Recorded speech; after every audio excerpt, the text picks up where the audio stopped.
Բարև ձեզ սիրելի հայրենակիցներ, հարգելի ընկերներ, մի միջադեպի մասին եմ ուզում խոսել, որի մասին թերևս ենթադրում եմ, որ արդեն համացանցից գիտեք, տեսել եք, որոշ ժամանակ առաջ Դեմերչյան փողոցում ազգային ժողովի շուրջ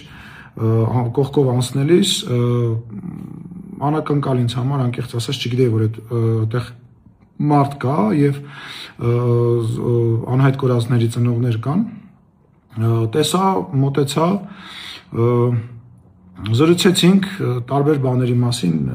իրանք վրդովմունքը իրենց հայտնեցին եւ այլը, ինչևից է, երբ արդեն հեռանում էի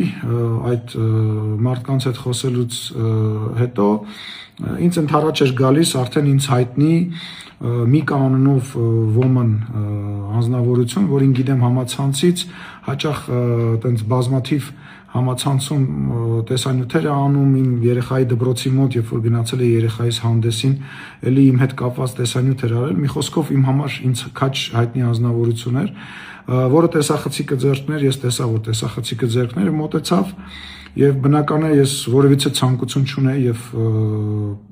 չեմ ուզում որևիցե ձևով իր հետ առնչվել եւ առաջարկեցի իրան հնարավորինս հեռու ինձնից մնալ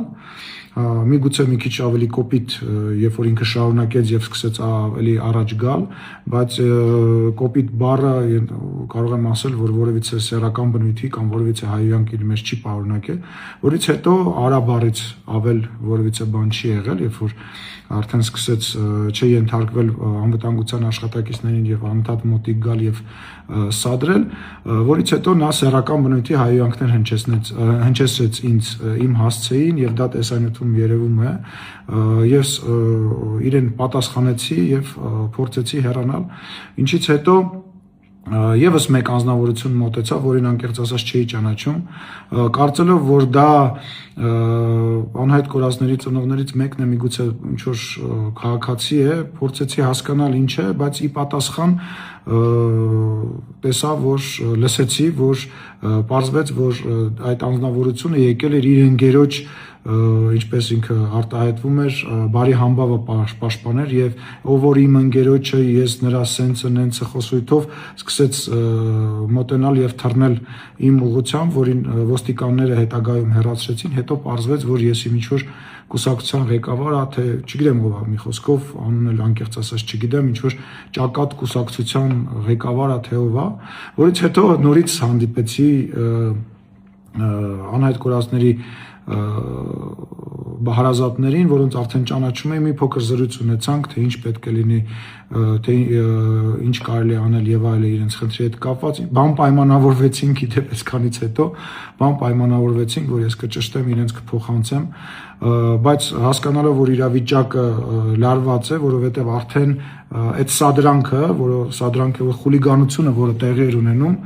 ակնհայտ էր, որ արդեն նյարդ էր մտցրել այնտեղ հավաքված ժողովրդին եւ որոշ մարդիկ չգիտեին ինչ էր կատարվում, մարդիկ էին մոտենում, որոնք նաեւ ոգելից խմիչք էին օգտագործած եւ ասում էին նույնիսկ դրա մասին, որ այո մի քիչ խմած եմ եւ այլն, ես ընդեղից հեռացա, այդ ընթացքում եւս մի սադրանք տեղի ունեցավ, եւս մի քաղաքացի մոտեցավ եւ նույն տրամաբանության մեջ բաղ իմ ընկերոջը եւ այլն, մի խոսքով Դեմերչյան փողոցի վրա այսօր մի սադրանքների շարանի միջով եմ անցել, բայց մի բան պետք է ասեմ, ուրեմն նախ շատ ցավալի է եւ